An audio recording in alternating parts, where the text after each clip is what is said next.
Okay, let's dive right into this explainer and unlock some completely counterintuitive secrets to explosive tree growth. We are going to master exactly what happens beneath the soil. We spend so much time looking at the leaves and branches, but the real magic, and honestly, often the real danger, is totally hidden underground. Have you ever bought a beautiful, healthy-looking tree from a nursery, carefully dug a perfect hole, gently placed the intact root ball inside so you wouldn't shock it, and then just nothing? Months or even years go by and it flat out refuses to grow. Well, today we're going to challenge that common, fear-based assumption that keeping a nursery root ball perfectly intact is the best way to plant a tree. In fact, your gentle care might actually be a death sentence for your plant. Here is our roadmap for today. We'll cover 1. The invisible root prison. 2. The science of root pruning. 3. The magic of mycorrhizal fungi. 4. The art of nabari. 5. Flat discs and potting mix. And finally, 6. Safe root stimulant application.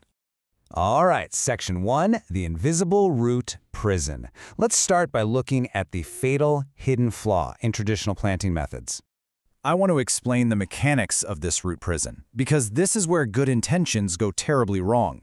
When a tree sits in a nursery pot for way too long, the roots hit that plastic wall and have literally nowhere to go. So what do? They start circling. Over time, they form this dense, tangled mess. And as the tree's trunk expands, these circling roots act exactly like a tightened rope. They literally choke off the tree's vascular highway, stopping nutrient and water transport dead in its tracks. In agricultural science, this is known as a girdling root, and believe me, it is a silent killer.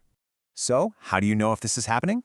Well, if your tree is showing unexplained branch dieback, severely stunted growth, or it simply lacks vital oxygen because water and nutrient transport are completely blocked, it might be silently starving and suffocating beneath the soil.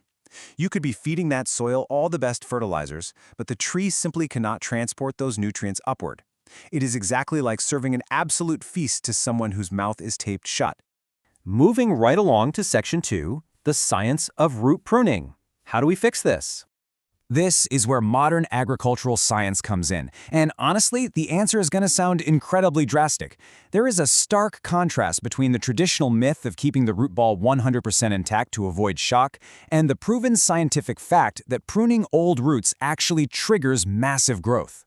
Look, I know it feels absolutely terrifying to take sharp scissors to a plant you just spent good money on. But horticultural research, including major studies from the University of Florida, promotes doing exactly that. It's a technique called shaving or boxing. By deliberately cutting off the outer layer of that tangled root ball, you aren't just freeing the roots, you are literally sending a chemical alarm bell right through the tree. The plant responds to these cuts by releasing powerful growth hormones, triggering an explosive generation of brand new, highly efficient feeder roots. Now, hold on, we do have to be careful here. To avoid fatal shock, you absolutely must strictly adhere to the golden rule. Never, ever remove more than 33.3%, or roughly 1/3, of the total root mass in a single session. This gives the tree just enough existing infrastructure to survive while it desperately builds its new, expansive network into the fresh soil. So let's break down the actual physical steps to safely handle these root clumps when you're repotting. First, you want to get in there and completely remove those aggressive, downward-pointing taproots. Second, you make internodal cuts. Now, recent research by the Tree Fund is super interesting here. It proves that internodal cuts, which just means you leave a slight stub rather than cutting it totally flush at a junction, actually produce significantly more new roots. It's a real game changer. Third, you untangle any of those constricting cross roots that weave over each other and gently spread the remaining roots out horizontally. This sets up the perfect foundation for a wide, stable base. Okay, Section 3, the magic of mycorrhizal fungi. Let's talk about supercharging that recovery. Once the roots are cut, we need to bring in some biological allies. This is where nature does the heavy lifting for us. When you prune those roots, the fresh cuts release very specific chemical signals. If you introduce a symbiotic fungus, often called mycorrhizae, into the soil at this exact moment, those chemical signals actively attract the fungi like a magnet. The fungi attach right to the fresh root cuts and literally explode outward into a massive, microscopic web.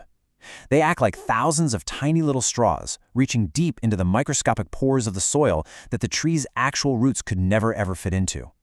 They're out there mining for water and essential minerals far beyond the physical reach of the tree itself.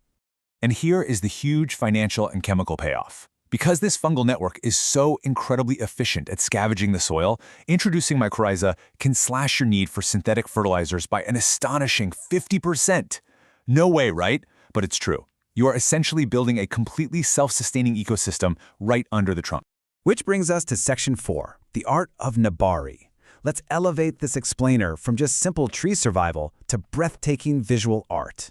There's an ancient traditional bonsai proverb that goes, first the roots, second the trunk, third the branches, fourth the leaves. That ancient wisdom perfectly captures why master growers firmly believe a beautiful, ancient-looking tree absolutely must begin with a powerful, radiating base. In the bonsai world, they actually say a tree's value is 30% determined just by its surface roots.